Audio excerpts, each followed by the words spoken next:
Assalamualaikum warahmatullahi wabarakatuh. Perkenalkan, nama saya Zahwa dengan NIM 23109112220028. Jadi pada video kali ini saya akan menjelaskan mengenai sistem saraf pusat, sistem saraf tepi, dan organ sensoris. Nah, jadi saya mulai terlebih dahulu dari sistem saraf. Jadi sistem saraf pada manusia itu dibagi menjadi dua, yaitu sistem saraf pusat dan juga sistem saraf tepi. Di mana sistem saraf pusat itu terbagi menjadi dua, yaitu bagian otak atau encephalon dan juga sumsum tulang belakang atau medula spinalis. Nah, lalu untuk encephalon sendiri itu terbagi menjadi 4 lagi, yaitu yang pertama otak besar, yaitu cerebrum, lalu yang kedua otak tengah atau mesencephalon, lalu otak kecil yang biasa disebut dengan cerebellum dan juga medula oblongata. Nah, jadi untuk cerebrum sendiri merupakan bagian otak yang terbesar dan paling dominan, mencakup sekitar 85% dari organ otak tersebut.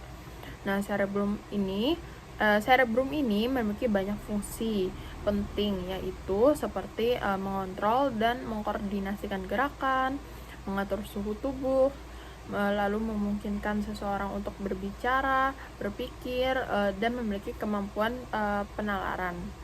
Lalu juga fungsinya itu memproses informasi sensorik dari organ indera-indera di tubuh kita. Lalu juga menentukan kecerdasan dan kepribadian pada seseorang.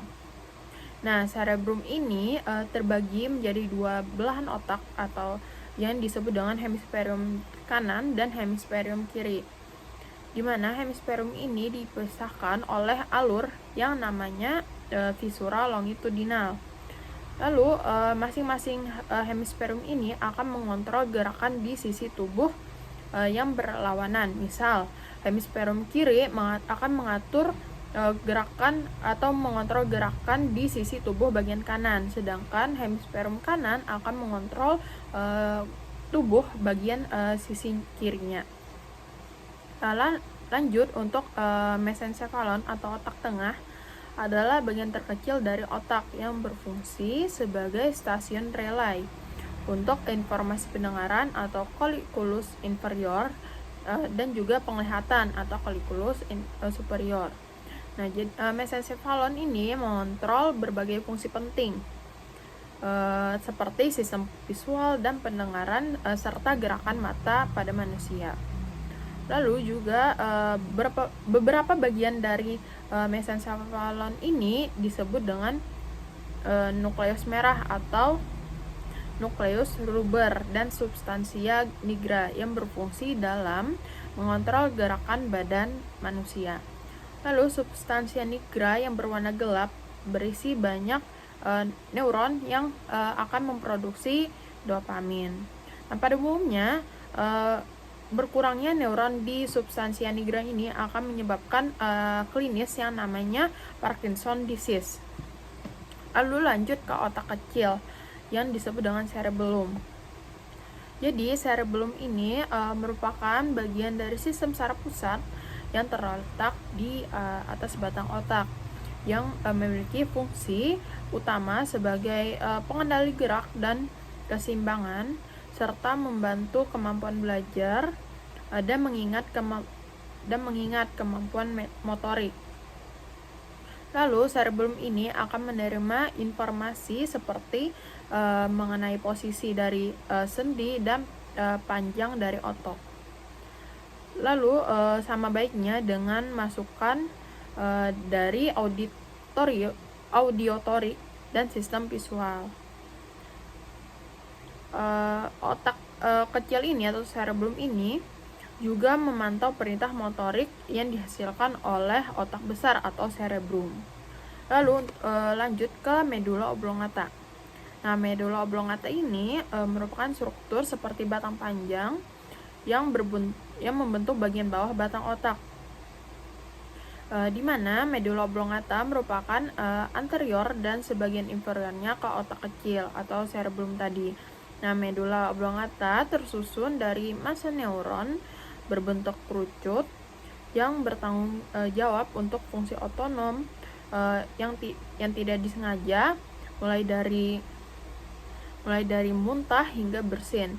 Nah, medula oblongata ini berisi pusat jantung, pusat pernapasan, pusat muntah, dan vasomotor. Dan karena itu berhubungan dengan fungsi otonom pernapasan, denyut jantung, dan tekanan darah, serta siklus bangun tidur. Nah, jadi selama perkembangan embriologi, medula oblongata ini merupakan perkembangan dari mesencephalon. Lalu untuk susunan saraf tepi dibagi menjadi dua, yaitu saraf somatik dan saraf otonom. Nah, saraf otonom ini terbagi menjadi dua lagi, yaitu saraf simpatik dan saraf parasimpatik. Nah, saraf simpatik ini kerjanya berlawanan dengan saraf parasimpatik, di mana saraf simpatik ini menimbulkan respon yang namanya fight or flight. Jadi respon ini aktif ketika tubuh kita itu dalam keadaan bahaya dan waspada. Jadi saraf simpatik ini akan membuat tubuh kita dalam kondisi waspada yang menyebabkan peningkatan jumlah hormon, lalu juga peningkatan detak jantung, lalu mengalirkan darah ekstra ke otot, lalu juga peningkatan dalam pernapasan. Nah, sehingga dari peningkatan pernapasan ini membuat penghantaran oksigen ke otak itu lebih banyak, dan juga pemindahan glukosa ke dalam darah itu semakin meningkat karena tubuh itu perlu ATP atau energi lebih, sehingga gula itu akan diubah menjadi energi. Lalu untuk sistem parasimpatis, respon yang dimunculkannya itu adalah respon rest or digest, di mana respon ini aktif ketika tubuh itu dalam keadaan tenang. Lalu saraf parasimpatik ini memiliki fungsi di mana menurunkan detak jantung, memperlambat pernapasan, lalu meningkatkan pencernaan, mengatur fungsi seksual, lalu mengatur buang air kecil, lalu mengatur ulang fungsi organ yang telah aktif karena sistem saraf simpatik bekerja. Lalu juga saraf parasimpatik ini membuat pencadangan energi itu lebih banyak lagi. Lalu untuk sistem saraf somatik terbagi menjadi dua, yaitu 12 pasang saraf kranial dan 31 pasang saraf spinal. Nah, untuk 12 pasang saraf kranial itu yang pertama ada nervus olfactorius atau nervus yang pertama. Nah, jadi nervus ini akan menginervasi mukosa olfactorius, di mana fungsinya itu untuk penciuman. Lalu yang kedua ada nervus opticus yang akan mempersarapi fotoreseptor di bagian retina. Nah, fungsinya itu untuk penglihatan. Lalu nervus yang ketiga yaitu nervus oculomotorius, di mana nervus ini menginervasi musculus rectus superior, musculus rectus inferior, musculus rectus medialis, musculus obliquus inferior, musculus levator palpebrae superior, lalu musculus intraocular muscle-nya itu seperti musculus sphincter pupillae dan musculus ciliaris. Nah, fungsi nervus ini yaitu sebagai pergerakan mata dan kelopak mata serta akomodasi lensa. Lalu yang keempat ada nervus trochlearis, di mana nervus ini akan menginervasi musculus obliquus superior yang fungsinya itu untuk pergerakan mata. Lalu yang kelima ada nervus trigeminus yang fungsinya itu menginervasi kulit wajah, lalu juga otot mastikasi atau otot-otot yang berfungsi dalam pengunyahan. Nah, fungsinya itu untuk sensasi dari rasa yang ditimbulkan oleh pada kulit wajah dan dalam pengunyahan. Lalu yang keenam yaitu nervus abducens. Nervus ini akan menginervasi musculus rectus lateralis yang fungsinya itu untuk pergerakan mata. Dan yang ketujuh ada nervus facialis. di mana nervus facialis ini menginervasi otot-otot mimik wajah, lalu organ indera pengecap, dan juga glandula-glandula. Nah, di mana fungsinya itu pada ekspresi muka, lalu sensasi rasa, dan juga sekresi dari kelenjar. Lalu yang kedelapan ada nervus vestibulo-cochlearis, di mana nervus ini menginervasi vestibular dan juga organ pendengaran lainnya. Fungsinya itu untuk stabilitas dan juga pendengaran. Lalu yang kesembilan yaitu nervus glossopharyngeus, di mana nervus ini akan menginervasi otot paring dan juga glandula parotidea. Nah, fungsinya itu yaitu berperan dalam penelan atau menelan makanan, lalu juga sekresi saliva, dan juga sensasi dari rasa. Lalu yang ke-10 ada nervus vagus. Nervus vagus ini mempersarapi otot paring, laring, dan juga organ dalam lainnya. Nah, fungsinya itu merupakan utama dari sistem saraf parasimpatik. Lalu juga nervus accessorius atau nervus yang ke-11. Nervus ini mempersarapi musculus trapezius dan musculus sternocleidomastoideus, di mana nervus ini berperan dalam pergerakan leher dan juga bahu seseorang. Lalu juga nervus yang ke-12 yaitu nervus hypoglossus. Nervus ini mempersarapi otot lidah, di mana fungsinya itu untuk pergerakan lidah, menelan, dan juga berbicara. Lalu untuk 31 pasang saraf spinal itu terdiri dari 8 pasang saraf spinal bagian serviks, yaitu C1 sampai C8, lalu 12 pasang saraf spinal di bagian toraks, yaitu dari T1 sampai T12, dan juga 5 pasang saraf spinal bagian lumbar, yaitu L1 sampai L5. Lalu 5 pasang saraf spinal pada bagian sakral, yaitu S1 sampai S5, dan juga 1 pasang saraf spinal bagian koksigel. Jadi sistem saraf yang ada di tubuh manusia itu akan mempersarapi bagian-bagian di tubuh kita seperti organ sensoris. Nah, organ sensoris ini contohnya seperti mata, telinga, hidung, dan lain-lain. Nah, jadi mulai dari mata terlebih dahulu. Mata dibagi menjadi dua, yaitu bagian eksternal dan juga bagian internal. Nah, bagian eksternalnya ini tersusun oleh struktur-struktur. Yang pertama ada struktur yang seperti rambut. Nah, rambut yang ada di sini biasa kita sebut dengan alis. Nah, alis ini dalam bahasa anatominya disebut dengan supercilium. Supercilium berfungsi untuk mencegah keringat yang di atas yang dari dahi menuju ke mata, sehingga keringat tidak bisa masuk ke dalam mata. Lalu juga yang kedua ada rambut yang berada di kelopak yang biasa disebut dengan ciliae. Nah, ciliae ini berfungsi untuk mencegah debu atau kotoran yang masuk ke mata. Lalu juga seperti yang saya sebutkan tadi, yaitu kelopak. Nah, kelopak kita itu terbagi menjadi dua, ada di bagian atas dan juga di bagian bawah. Nah, di bagian atas ini disebut dengan palpebra superior, dan juga yang di bawah ini disebut dengan palpebra inferior. Nah, jadi palpebra ini dilapisi pada bagian superficialnya itu dilapisi oleh kulit, sedangkan yang di bagian dalamnya itu dilapisi oleh membrana mukosa.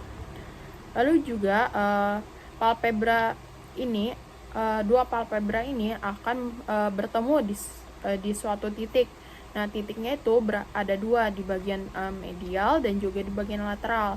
Nah, pada bagian medial disebut dengan commissura medialis atau nama lainnya angulus oculi medialis, dan juga yang di bagian lateralnya disebut dengan commissura lateralis atau nama lainnya angulus oculi lateralis. Lalu dua palpebra ini membentuk celah yang disebut dengan fissura palpebrae.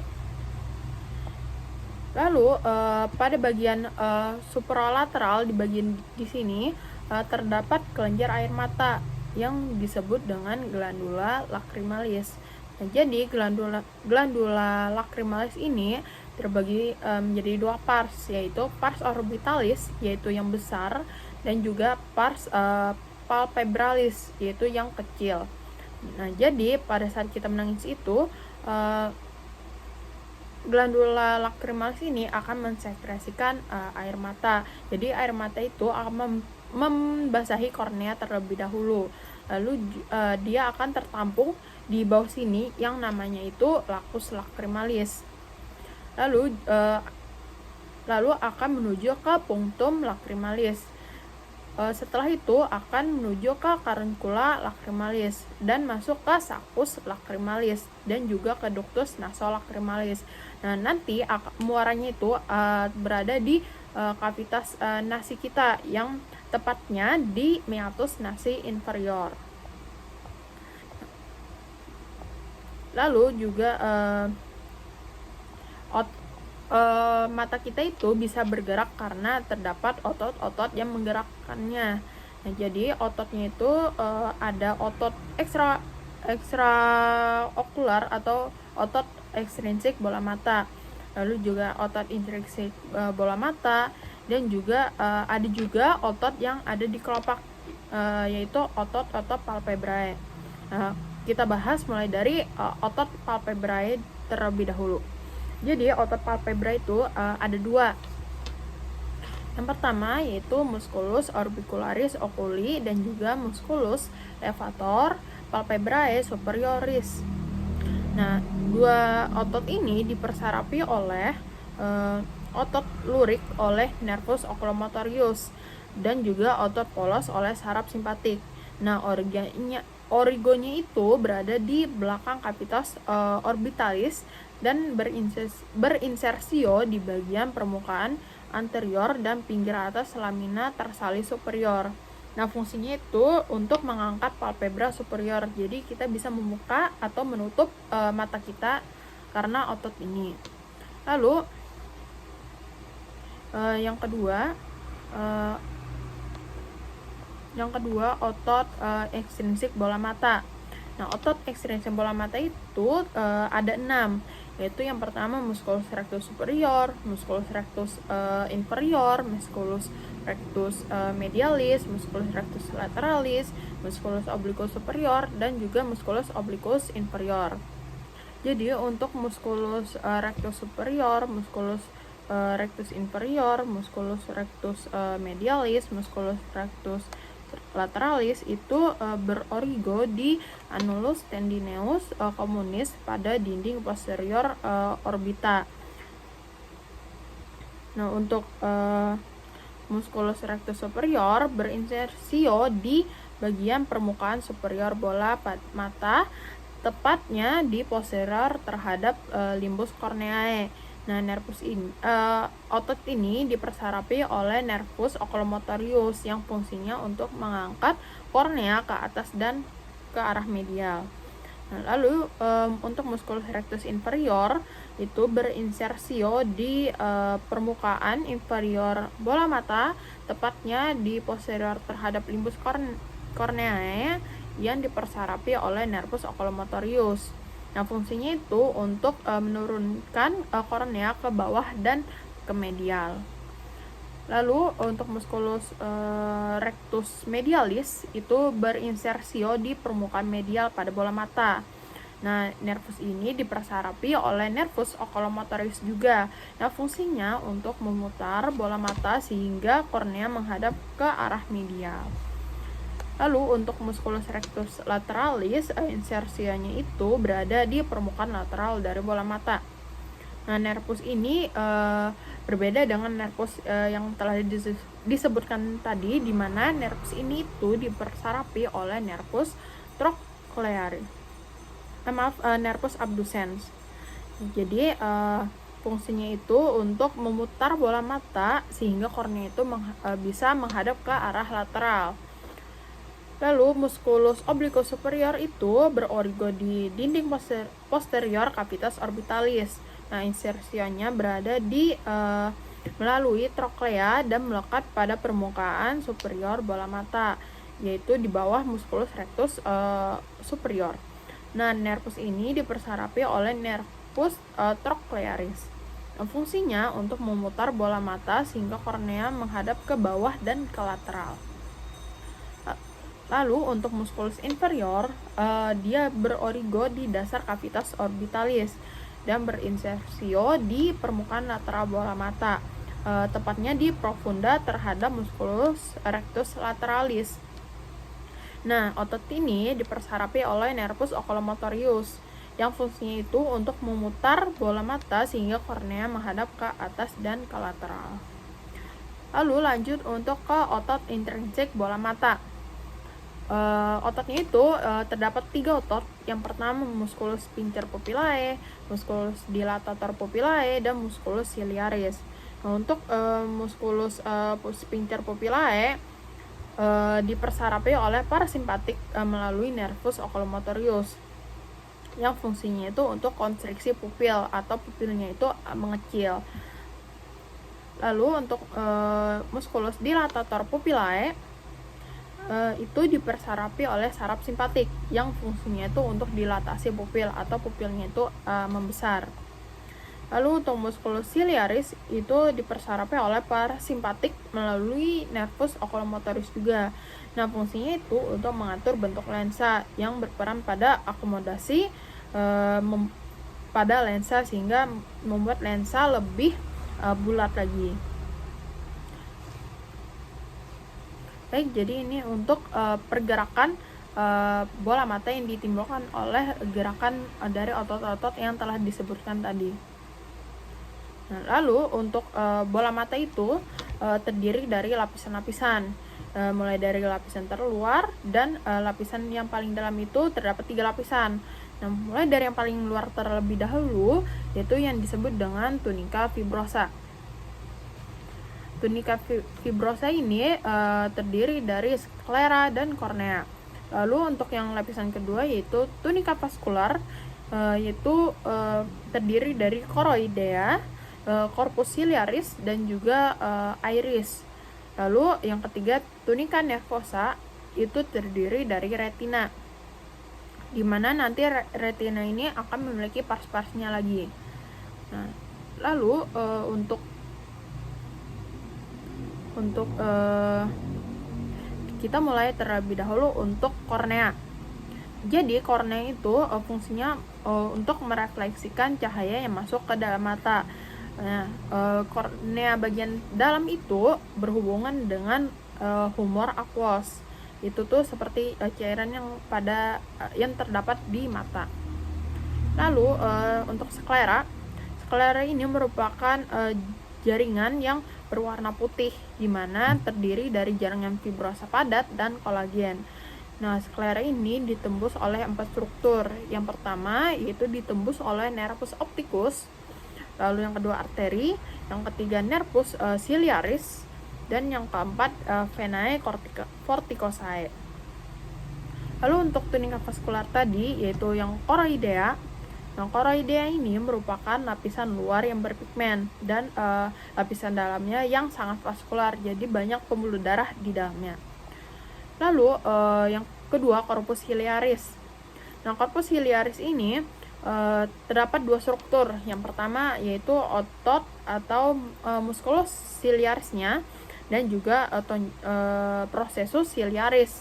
Nah, processus ciliaris ini berperan dalam produksi humor aquos yang telah aku sebutkan tadi. Lanjut untuk musculus ciliarisnya. Nah, musculus ciliaris ini berperan dalam proses akomodasi humor aquos. Lalu yang ketiga iris. Iris itu merupakan diafragma yang berpigmen, yang tipis dan kontraktil dengan lubang di tengahnya yang kita sebut dengan pupil. Jadi iris ini akan membentuk kamera okuli anterior dan kamera okuli posterior. Nah, lalu untuk tunika nervosanya terdapat struktur yang namanya retina. Jadi retina ini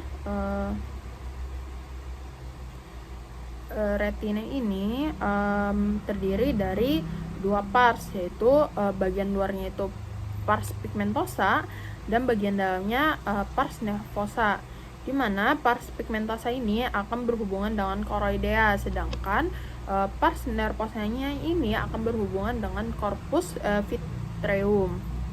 Lalu 3/4 dari posterior retina merupakan organ reseptor, di mana pinggir anteriornya itu akan membentuk cincin berombak yang disebut dengan ora serrata. Nah, ora serrata ini merupakan ujung akhir dari pars nervosa. Lalu untuk bagian anterior retina bersifat bukan merupakan reseptor dan hanya terdiri dari sel-sel yang berpigmen dengan lapisan epitel silindris di lapisan dalamnya. Lalu bagian anterior retina ini menutupi prosesus ciliaris dan belakangnya iris. Lalu pada pusat bagian posterior retina terdapat daerah lonjong kekuningan yang disebut dengan makula lutea, yang merupakan area retina dengan daya lihat yang paling jelas.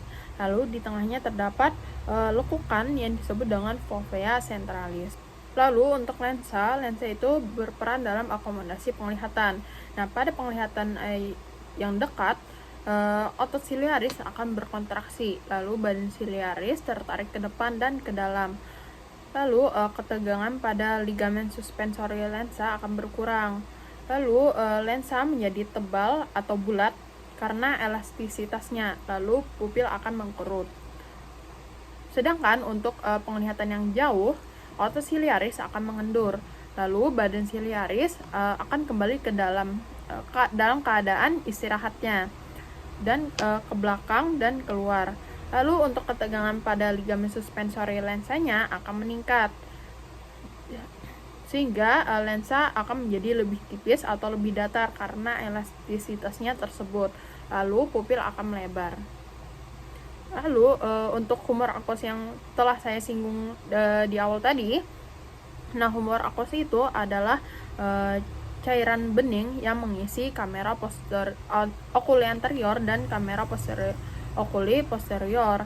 Nah, fungsinya humor aqueous ini adalah untuk menyokong dinding bola mata dengan memberikan tekanan dari dalam, sehingga menjaga bentuk bola matanya tersebut. Nah, cairan ini juga memberi makanan pada kornea dan lensa dan mengangkut hasil-hasil metabolismenya. Nah, jadi dalam perjalanannya itu mulai dari diproduksi oleh prosesus ciliaris, lalu nanti dia akan ke kamera posterior, lalu dia akan masuk ke kamera anterior melalui pupil, lalu dia akan keluar ke angulus iridocornealis dan akan masuk ke sinus venosus sclerae. Nah, lalu klinis yang disebabkan oleh hambatan aliran keluarnya humor aqueous ini akan mengakibatkan peningkatan tekanan intraokular yang disebut dengan glaukoma.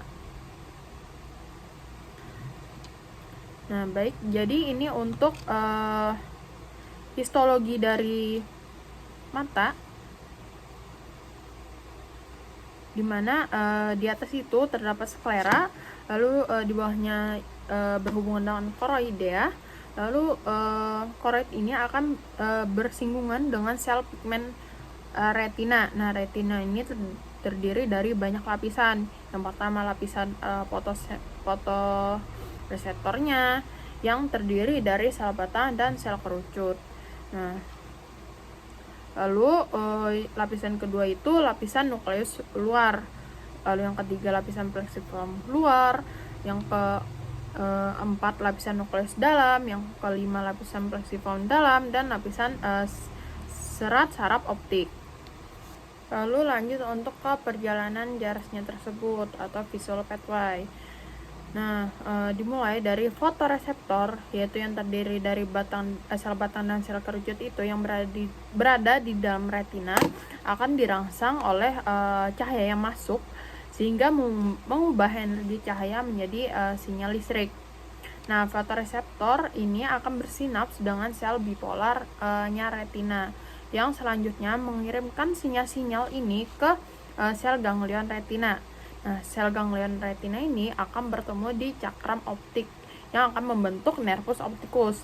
Nah, nervus opticus ini kemudian keluar dari mata berjalan melalui defek di lamina cribrosa sclera.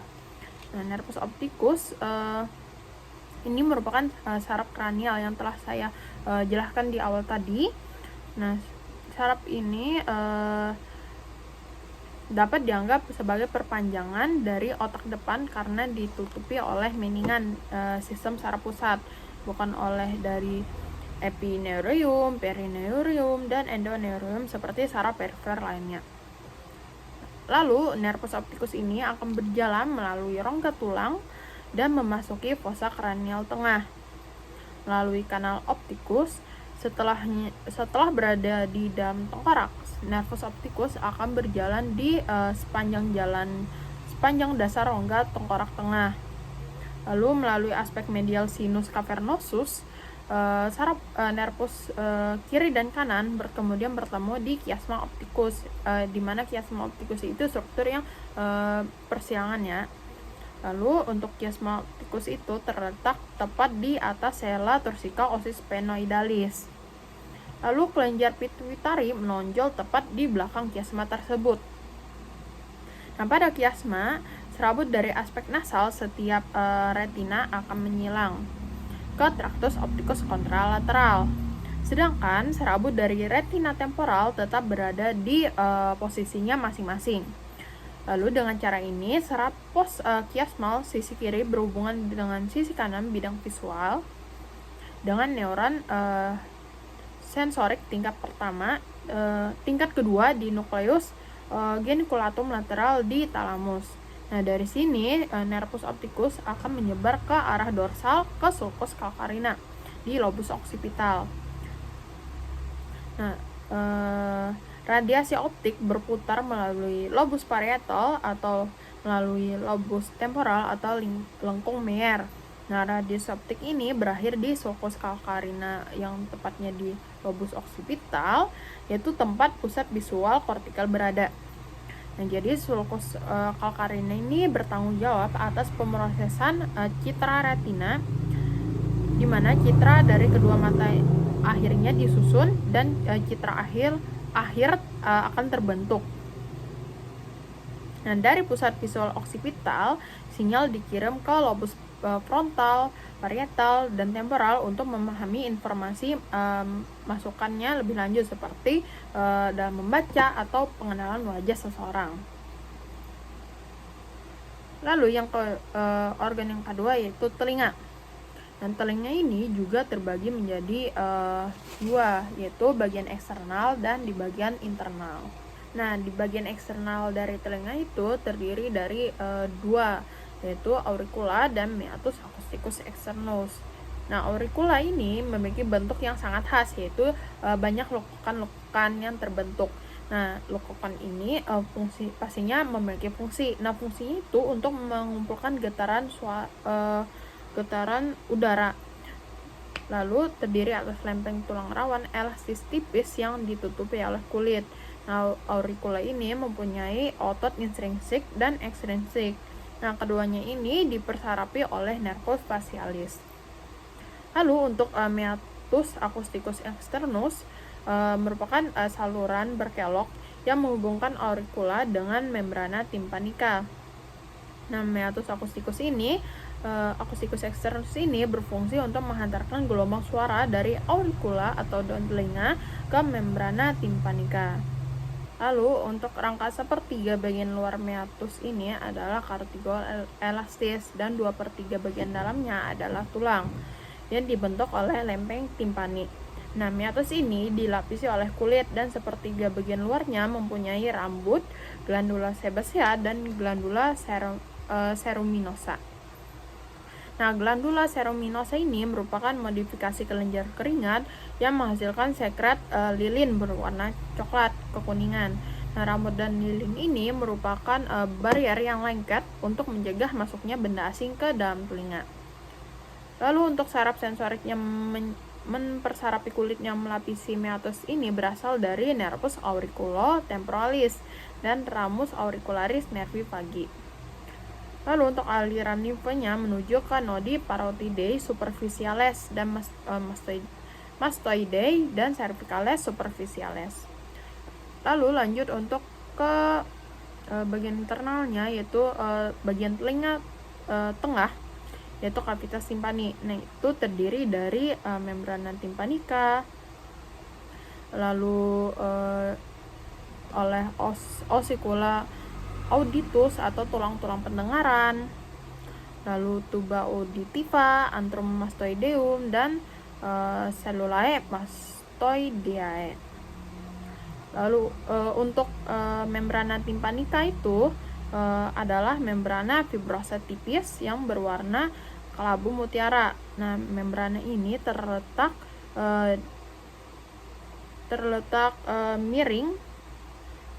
miring menghadap ke bawah, depan, dan lateral. Nah, permukaannya yaitu cekung ke lateral, dan pada cekungan yang paling dalam terdapat lekukan kecil yang disebut dengan umbo yang dibentuk oleh ujung manubrium malae. Nah, jika membran terkena cahaya otoskop, bagian cekung ini menghasilkan kerucut cahaya yang memancarkan ke anterior dan inferior dari umbo. Nah, membrana tympanica ini berbentuk bulat dengan diameter kurang lebih 1 cm, pinggirnya tebal dan melekat di dalam alur pada tulang. Nah, alur itu disebut dengan sulcus tympanicus yang di bagian atasnya berbentuk incisura. Nah, dari sisi incisura tersebut berjalan 2 pelika atau 2 lipatan yang disebut dengan plica malayaris anterior dan plica malayaris posterior. Lalu akan menuju ke processus lateralis malae. Nah, daerah segitiga kecil pada membrana tympanica yang dibatasi oleh pelika-pelika tersebut lemas dan disebut dengan pars flaccida. Nah, bagian lainnya yang tegang disebut dengan pars lensa. Nah, manubrium malae dilekatkan di bawah pada permukaan dalam membrana tympanica oleh membrana mukosa. Nah, membrana tympanica ini sangat peka terhadap nyeri, dan permukaan luarnya disarapi oleh nervus auriculotemporalis dan ramus auricularis nervi vagi. Nah, lanjut untuk ke tulang-tulang pendengarannya. Seperti yang kita tahu, tulang pendengaran di dalam telinga kita itu terdapat 3, yaitu malleus, incus, atincus, dan stapes. Nah, malleus ini adalah tulang pendengaran terbesar dan mempunyai kepala, kolum, kaki, dan nah, untuk kepalanya itu disebut dengan kaput. Lalu yang bagian lehernya disebut dengan kolum, dan di bagian kakinya itu disebut curs longum atau disebut juga manubrium, yaitu sebuah proses anterior dan proses lateralis. Nah, kaputnya itu berbentuk bulat dan bersendi di posterior dengan incus. Nah, pada kolumnya adalah bagian sempit di bawah kaput. Lalu manubriumnya berjalan ke bawah dan belakang dan melekat dengan erat pada permukaan medial membrana tympanica. Nah, manubrium ini dapat dilihat melalui membrana tympanica pada pemeriksaan dengan otoskop. Proses anterior adalah tonjolan tulang kecil yang dihubungkan dengan dinding anterior cavitas tympani oleh sebuah ligamen. Nah, prosesus lateralis menonjol ke arah lateral dan melekat pada plica malayaris anterior dan posterior membrana tympanica. Lalu untuk tulang yang kedua, yaitu incus, merupakan korpus yang besar dan mempunyai korpus yang besar dan dua krus. Nah, korpus ini berbentuk bulat dan bersendi di anterior dengan kaput malae. Lalu krus longumnya berjalan ke bawah belakang dan sejajar dengan manubrium malae. Nah, ujung bawahnya melengkung ke arah medial dan bersendi dengan kaput stapedis. Lalu untuk krus breve atau krus yang lebih pendek menunjuk ke belakang dan dilekatkan pada dinding posterior cavitas tympani oleh sebuah ligamen. Lalu untuk stapes mempunyai kaput, kolum, 2 lengan, dan sebuah basis. Nah, kaput kecil dan bersendi dengan crus incudis. Lalu kolum sempit dan merupakan tempat insersinya musculus stapedius. Lalu kedua lengan berjalan divergen dari kolum dan melekat pada basis yang lonjong. Lalu pinggir basis dilekatkan dengan pinggir fenestra vestibuli oleh sebuah cincin fibrosa yang disebut dengan ligamentum anulare. Lalu untuk tuba auditiva menghubungkan dinding anterior cavitas timpani ke nasofaring. Nah, sepertiga bagian posteriornya adalah tulang dan 2/3 bagian anteriornya adalah cartilago. Pada saat turun, tuba berjalan di pinggir atas musculus constrictor pharyngeus superior. Nah, tuba auditiva ini berfungsi untuk menyeimbangkan tekanan udara di dalam kavitas timpani dengan nasofaring. Lalu lanjut untuk ke antromastoideum. Antromastoideum ini terletak di belakang kavitas timpani di dalam pars petrosa osis temporalis yang berhubungan dengan kavitas timpani melalui aditus. Lalu untuk selulae mastoideae-nya ini mulai berkembang dalam tahun kedua kehidupan pada embrio. Nah, selulae mastoideae adalah suatu seri rongga yang saling berhubungan di dalam prosesus mastoideus yang di atasnya berhubungan dengan antrum dan kavitas timpani. Nah, rongga-rongga ini dilapisi oleh membrana mukosa. Lalu untuk telinga bagian dalam disebut juga dengan labyrinthus osseus. Nah, labyrinthus osseus ini terdiri dari 3 bagian. Yang pertama vestibulum, kanalis semicircularis, dan koklea. Nah, dari vestibulumnya terlebih dahulu merupakan bagian tengah dari labyrinthus osseus yang terletak di bagian posterior terhadap koklea. Lalu dan anteriornya terhadap kanalis semicircularis. Nah, pada dinding lateralnya terdapat fenestra vestibuli yang ditutupi oleh basis stapedis dan ligamentum anularenya. Dan fenestra cocleae yang ditutupi oleh membrana timpanica sekundaria. Nah, di dalam vestibulum ini terdapat sacculus dan utriculus labyrinthus membranosa. Lalu untuk kanalis semicircularis ini terbagi menjadi 3 lagi, yaitu bagian superior, posterior, dan lateral. Nah, ketiganya ini akan bermuara ke bagian posterior vestibulum. Lalu setiap kanalis ini mempunyai sebuah pelebaran pelebaran di ujungnya. Nah, pelebaran ini disebut juga dengan ampula. Kanalis bermuara ke dalam vestibulum melalui 5 lubang. Salah satunya dipergunakan bersama oleh 2 kanalis. Nah, di dalam kanalis terdapat ductus semicircularis. Kanalis semicircularis ini superiornya terletak di bagian vertikal dan tegak lurus terhadap sumbu panjang os petrosum. Nah, kanalis semicircularis ini bagian yang posterior juga vertikal tetapi terletak di sejajar dengan sumbu panjang os petrosum. Sedangkan kanalis semicircularis lateralis terletak secara horizontal pada dinding medial aditus ad antrum di atas kanalis nervi facialis. Lalu lanjut ke koklea. Koklea ini berbentuk seperti rumah siput di mana akan bermuara ke dalam bagian anterior vestibulum. Nah, umumnya terdiri atas satu pilah sentral yang disebut dengan modiolus cocleae yang dikelilingi oleh tabung tulang yang sempit sebanyak 2,5 putaran. Nah, setiap putaran berikutnya mempunyai radius yang lebih kecil sehingga bangunan keseluruhannya berbentuk rucut. Nah, pada bagian apex menghadap ke anterolateral dan basisnya ke posteromedial. Nah, putaran basal pertama dari koklea inilah yang tampak sebagai promontorium pada dinding medial dari kavitas timpani tersebut. Yang kedua yaitu labyrinthus membranaceus. Nah, labyrinthus ini terletak di dalam labyrinthus osseus yang dimana di dalamnya berisi endolimfa dan dikelilingi oleh perilimfa. Nah, labyrinthus membranaceus ini terdiri dari utriculus dan sacculus. Nah, utriculus ini adalah yang terbesar dari 2 buah saccus vestibuli yang ada. Nah, utriculus ini dihubungkan oleh dihubungkan tidak langsung dengan sakulus dan ductus endolimpatikus oleh ductus utriculosacularis. Nah, sakulus berbentuk bulat dan berhubungan dengan utriculus seperti yang sudah dijelaskan di atas.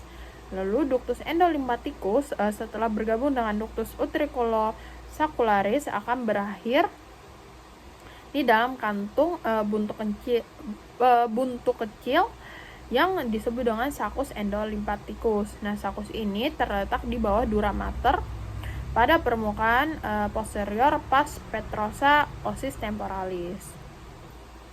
Jadi serabut saraf koklea itu bercabang dua, yaitu menjadi nukleus koklea ventral dan nukleus koklea dorsal. Nah, nukleus koklea dorsal sebagian besar serabut menyilang garis tengah dan naik di lemniscus lateral kontralateral. Serabut lainnya naik di lemniscus lateral ipsilateral. Nah, dari nukleus koklea ventral, beberapa serabut juga naik di lemniscus lateral secara bilateral. Nah, akan tetapi sebagian besar serabut dari nukleus koklea ventral menyilang ke nukleus olivarius superior kontralateral di suatu wilayah yang dinamakan dengan badan trapesium. Nah, meskipun neuron nukleus koklea ventral menyilang di badan trapesium, beberapa serabut bersinaps di nukleus olivarius superior ipsilateral. Nah, nukleus olivarius superior terletak tepat di sebelah badan trapesium. Nukleus ini juga menjorok ke atas melalui lemniscus lateral. Lalu untuk hidung juga terbagi menjadi dua, yaitu bagian eksternal dan di bagian internal. Nah, di bagian eksternalnya itu hidung itu mempunyai dua bagian, yaitu bagian kanan dan bagian kiri. Nah, bagian kanan dan kiri tersebut dipisahkan oleh suatu pembatas yang namanya septum nasi. Nah, lalu struktur lainnya yaitu terdapat seperti sayap, yaitu yang bagian besar disebut dengan cartilago alaris mayor dan yang kecilnya disebut dengan cartilago alaris minor. Lanjut untuk ke bagian internalnya. Nah, di bagian internalnya ini banyak terdapat struktur. Nah, dimulai dari ruangnya disebut dengan capitas nasi. Nah, capitas nasi ini terdapat suatu ruang tunggu pada bagian hidung yang disebut dengan vestibulum nasi. Lalu terdapat suatu tonjolan yang ada tonjolan di bagian dalam hidung itu disebut dengan konka. Nah, konka ini terdapat tiga, yaitu di bagian atas satu, bagian tengah, dan di bagian bawah. Nah, bagian atas disebut dengan konka nasalis superior.